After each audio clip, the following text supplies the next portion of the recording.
말씀을 경청하도록 하겠습니다.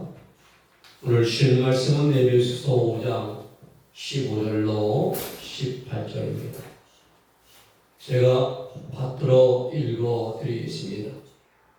그런즉 너희가 어떻게 행할 것을 자세히 주의하여 지혜 없는 자 같이 말고 오직 지혜 있는 자 같이 하여 세월을 아끼라. 때가 악하니라. 아멘.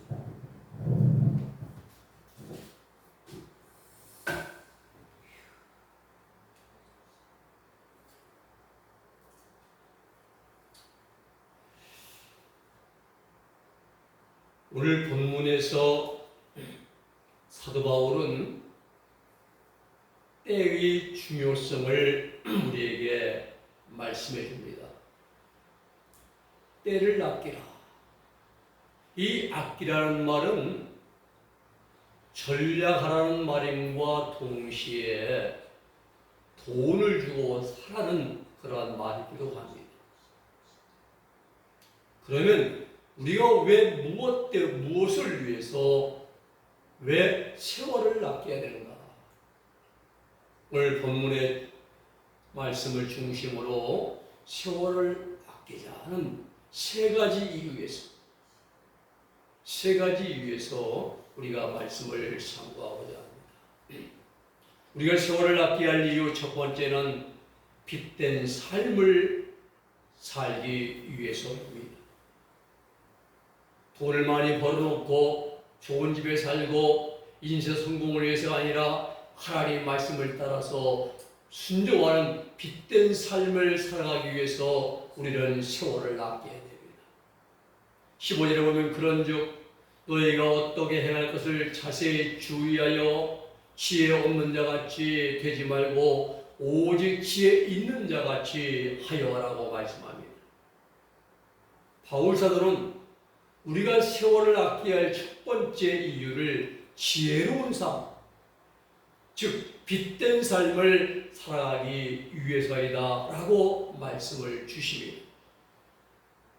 지혜로운 자의 반대는 미련한 자입니다. 즉 미련한 자가 되지 않기 위해서 세월을 아끼는 자가 되라는 말씀입니다.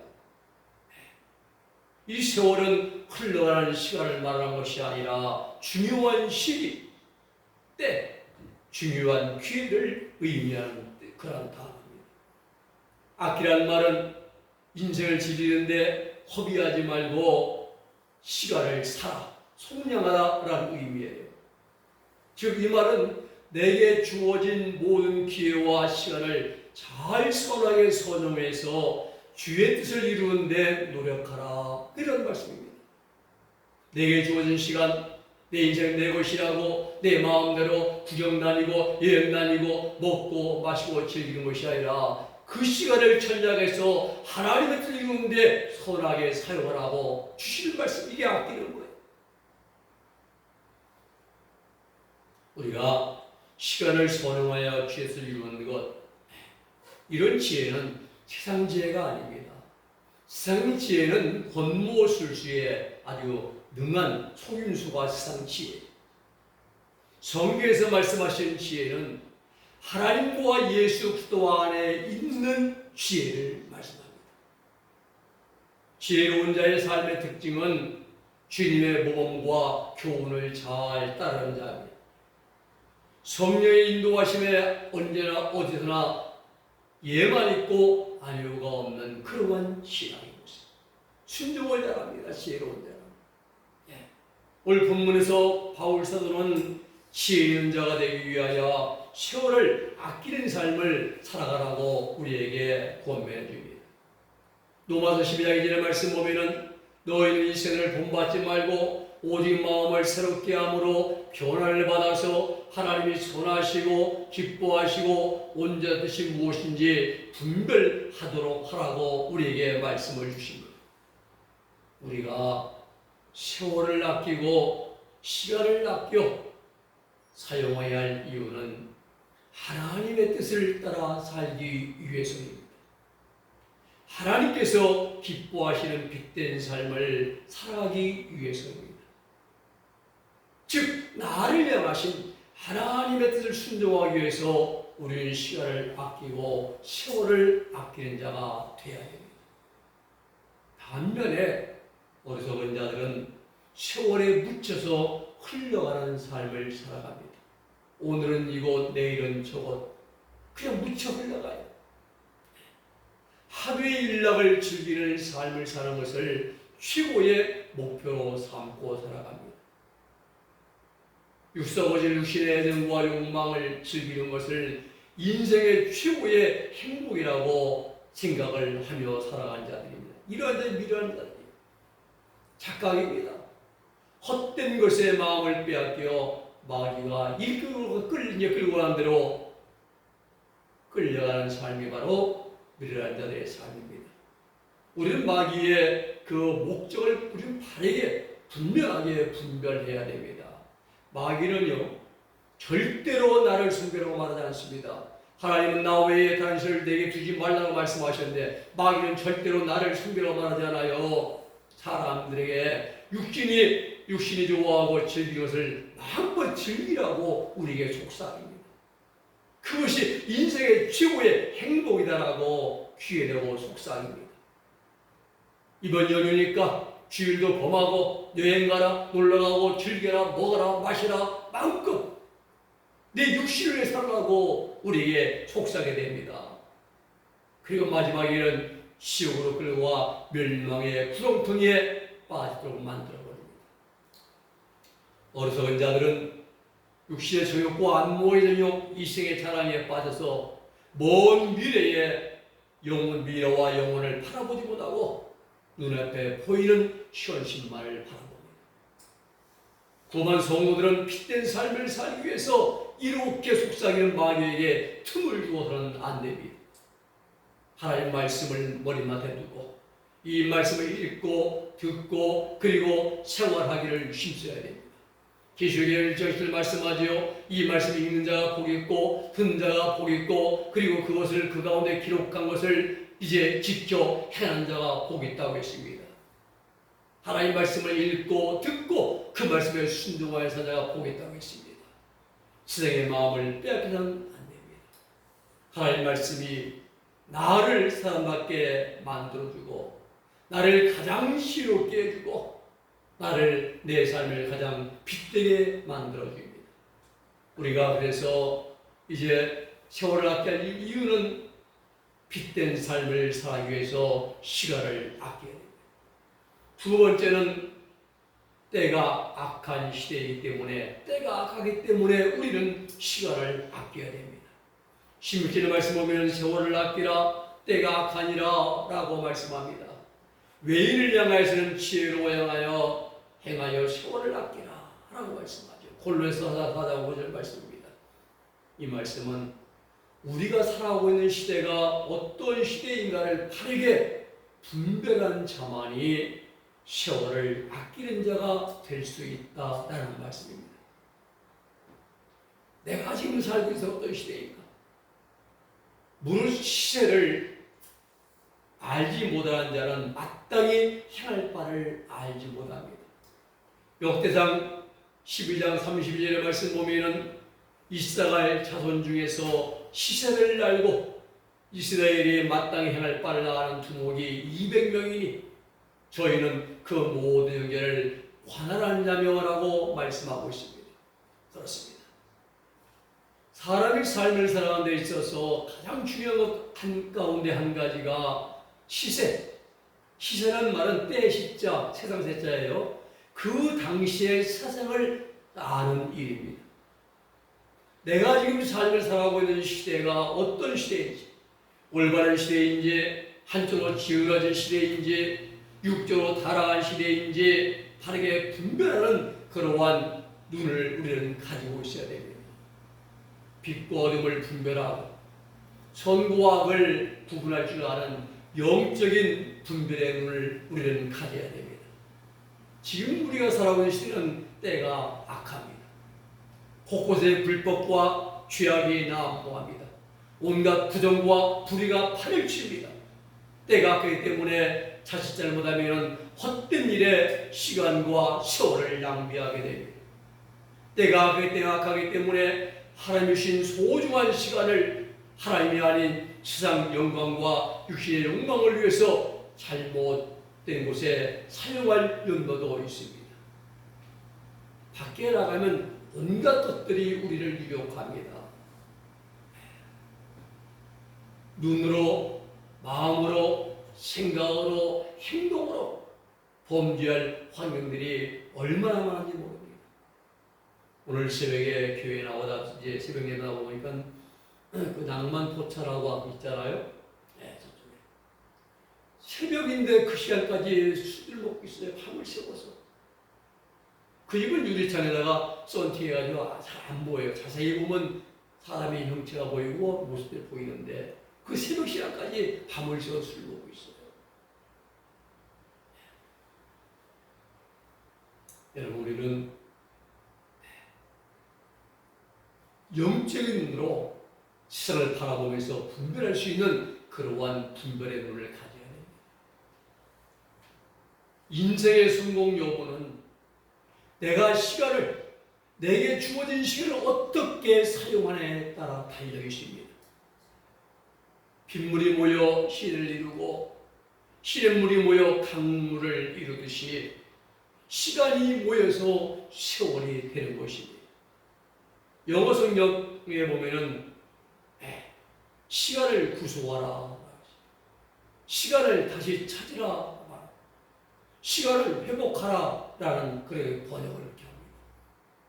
잃어버린 시간, 죄 짓는 일에 소모했던 시간, 하나님과 관계없는 세상에 소모했던 시간을 다시 찾고 그 시간을 구속하여 하나님의 영광을 위해서 사용하라는 것입니다. 이것이 시간을 아끼라 이 말씀입니다. 여러분, 인생 참으로 짧습니다.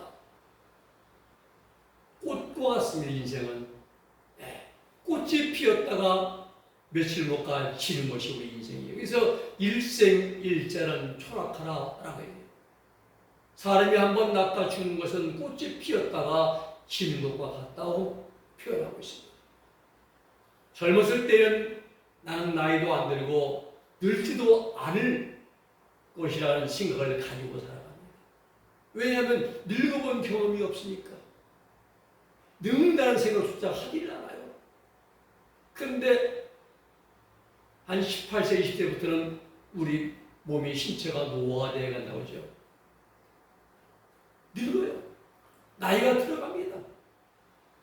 검티금 어떤 머리가 흰머리가 시꺼디긋합니다. 왜 그렇습니까? 세월의 변화 때문입니다. 한순간에 일순간에 지나쳐버린 것이 사람의 일생입니다. 그렇기 때문에 우리가 가장 소중하게 여겨야 할 것은 재물이 아닙니다. 건강 아닙니다. 시간입니다. 세월을 아껴야 됩니다. 내게 주어진 시간은 정해져 있습니다. 시간은 고물처럼 내 마음대로 늘렸다 줄였다 하는 것이 아닙니다. 정해져 있습니다. 그 정해진 시간을 내가 어떤 마음으로 어떤 일에 어떻게 사용하느냐가 내 인생을 좌우합니다. 그러므로 시간 관리가 우리 인생의 삶의 가장 중요한 일입니다. 성경은 세월을 아껴서 헛한 일을 쫓아가지 말고 하나님이 기뻐하시고 선하신 일에 힘쓰는 자가 되라고 우리에게 말씀을 주십니다. 이러한 사람이 진정한 지혜자요, 선견자요, 믿음과 신앙의 사람인 것입니다. 요즘 곳에 태풍으로 말미암아서 필리핀, 중국, 베트남 물바다 되고 엄청난 피해를 입었습니다. 근데 우리나라 한반도만 돌아가요. 비켜갑니다. 하나님께서 그래도 한국에 기도하는 사람들이 있음을 보시고 태풍의 피해를 막아주신 것이 아닌가 하는 생각을 해보게도 됩니다. 이 시대는 우리 주님의 재림이 임박한 시대입니다. 초대교회 때도 마지막 때라고 했습니다. 그래서 그때보다 지금 2050년이 더 흘러갔습니다. 그만큼 주님의 재림이 더 임박한 시대를 우리는 살아가고 있습니다. 주님이 오시는 날 베드로 사도의 말대로 이 세상 모든 것들이 다 불타 없어질 것입니다. 베드로후서 3장 10절 말씀 보면은 그러나 주의 날이 도적같이 오리니 그날에는 하늘이 큰 소리로 떠나가고 하늘이 다 날아가고 체질이 전부 다 녹아지고 풀어지고 뜨거운 불에 녹아지고 처음 하늘과 처음 땅은 온데간데 없게 되는 것입니다. 그런 날이 우리 앞에 이제 다가옵니다. 이렇게 불타 없어질 세계에 있는 것들, 금은 뭐와 뭐 좋은 부동산 건물 아니면 이런 것들에 마음 빼앗기지 말고 세월을 아껴서 하나님의 온전하신 뜻을 이루어가는 그러한 시대에 지혜로운 자들이 다 될 수 있기를 우리 예수님의 이름으로 축원해 드립니다. 세 번째, 우리가 세월을 아껴야 할 이유는, 세 번째 이유는 성령의 충만을 받기 위해서 우리는 시간을 아껴야 됩니다. 성령은 하나님과 예수 그리스도의 영으로 삼위 가운데 하나이신 인격을 말합니다. 성령은 우리가 예수를 처음 믿고 구원받을 때에 성도들의 마음 안에 들어오십니다. 이것을 성령의 내주하심이라고 신학적으로 이제 표현합니다. 성령님이 들어오셔서 늘 우리 마음속에 계셔서 순간순간 죄를 이을 때 죄에 대해 깨닫게 해주시고 또 책망도 하시고 또 때로 힘과 용기도 주시고 그리고 어두운 우리 심령을 밝히어 비춰주십니다. 이런 과정을 반복해 가면서 성령께서 우리 마음을 조금씩 점진적으로 지배해 나가십니다. 지배한다는 김정은의 지배가 아니라 다스려 나간다. 성령께서 주관해 나가신다는 것이에요. 그리고 마지막에는 성령께서 성령의 역사를 통해서 우리 영과 육에 뿌리박혀 있는 죄악성을 다 몰아내시고 우리 심령 안에 성령으로 충만하게 역사하십니다. 로마서 8장 1절로 2절의 과정입니다. 이때 이 순간 비로소 성령의 충만을 받는 순간입니다. 중요한 것은 우리 영과 육속에 뿌리박혀 있는 죄가 문제입니다. 이 죄는 법칙입니다. 평소에는 가만히 있다가도 기회만 주어지면, 죄를 질 수밖에 없는 기회만 주어지면 어김없이 나오는 것이 바로 죄입니다. 그래서 죄를 법칙이라 이렇게 말합니다. 마찬가지로 성령의 역사도 법칙입니다. 죄가 나타나는 순간에 성령께서 생명의 역사를 통해서 그 죄가 들어오지 못하도록 쳐내십니다. 이러한 경험이 한두 번의 것이 아니라 계속적으로 이어지는 경험이 성령 충만이고 성령 세례인 것입니다. 오늘 본문에서 말씀하는 성령 충만이 바로 이것이 너희는 성령의 충만을 받으라 이거예요. 가장 좋은 신뢰가 예수님의 수제자 베드로의 신뢰입니다. 베드로는 예수님 믿을 때 성령 받았습니다. 성령이 내줍니다. 왜냐하면 성령으로 말미암지 않고는 예수를 주라 할 수 없다고 말씀했어요. 고린도전서 12장 3절 말씀 보면은 그러므로 내가 너에게 알게 하노니 하나님의 영으로 말하는 자는 누구든지 예수를 저주할 자라 하지 않고 또 성령으로 말미암지 않고는 누구든지 예수를 주시라 할 수 없느니라 했습니다. 우리가 주여 주님 부르는 자는 성령을 받은 자입니다. 누구든지 예수 명에서 주님하고 부르는 사람은 이미 성령 받은 자들이에요. 이것이 성령의 내주, 우리 마음 안에 성령님이 와 계신 것입니다. 이때부터 우리는 관용적인 광야길을 걸어가잖아요. 성령이 내 마음에 오시고 그리고 예수 믿는다 못하는 우리는 천국을 향해서 가나안 땅을 향해서 이제 달려가는 것이며 이 과정에서 성령의 충만을 경험하게 됩니다. 신앙생활 가운데서 필요할 때마다 성령의 충만을 경험합니다. 말씀을 읽다가 곧 기도원에서 기도하다가 아니면 이제 제가 개화된 기도원 충남 저기 보령 쪽에 있죠. 이 방언 받으려고 일주일 이제 식장에서 이제 그때 휴가 여름철 기도원 가는데 그 기도원이 방언이 자꾸 안 돼요. 그런데 그날 밤에 이제 하산에서 집에 교회에 와서 성전에 나가서 무슨 기도하는데 거기서 방언이 들리는 거예요. 우리가 말씀 읽다가 붕에 참석해서 기도하는 가운데 성령의 충만을 우리가 경험하게 됩니다. 이때 성령의 능력을 받아서 병도 고치기도 하고 예언도 하고 능력도 행합니다. 그러나 오순절날 12사도들이 경험했던 성령 충만은 아닙니다. 기도하다가 성령이 충만했습니다. 기분이 좋아서 이제 주 안에 있는 나에게 딴 근심이 있으랴 할렐루야 할렐루야 하면서 찬양 부르 집에 갔는데 집에 가서 범죄할 또 기회가 주어지네요. 초음에 성령 충만 온데가 내고 화를 내고 신경을 내고 짜증내고 투정하고 이건 성령 충만이 아니에요. 그 순간 광야에 잠깐 충만한 것이에요. 순간순간. 그러나 오순절날 12사도들이 경험했던 성령의 충만은 영과 육의 마음속에 지배하고 있던 불림하던 마귀의 성질인 죄성이 완전히 쫓겨나가고 그 자리에 성령께서 생명의 법으로 들어오시는 것인 경험이 성령의 충만입니다. 부활하신 예수님께서 승천하실 직전에 제들에게 하신 말씀에 잘 나타나 있습니다. 사도행전 1장 5절의 말씀 보면은 요한은 물로 세례를 베풀었으나 사도 요한, 세례 요한이죠.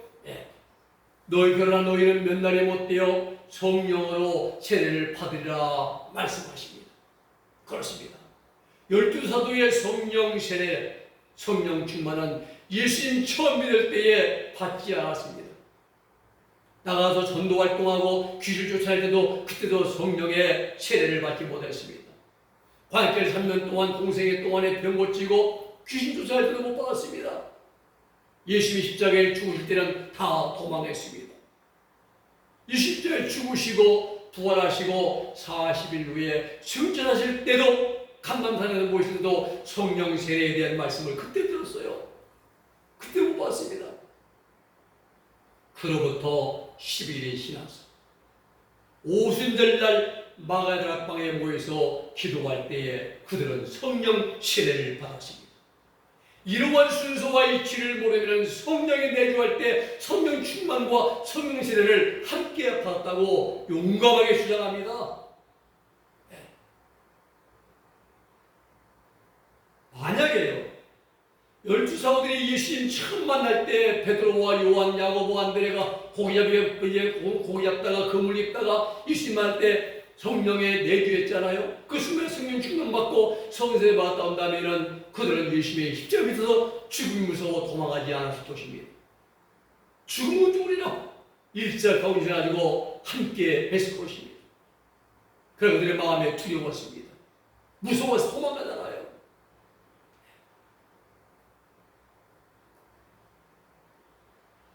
우리가 성령 충만이란 이런 것은 뭐냐?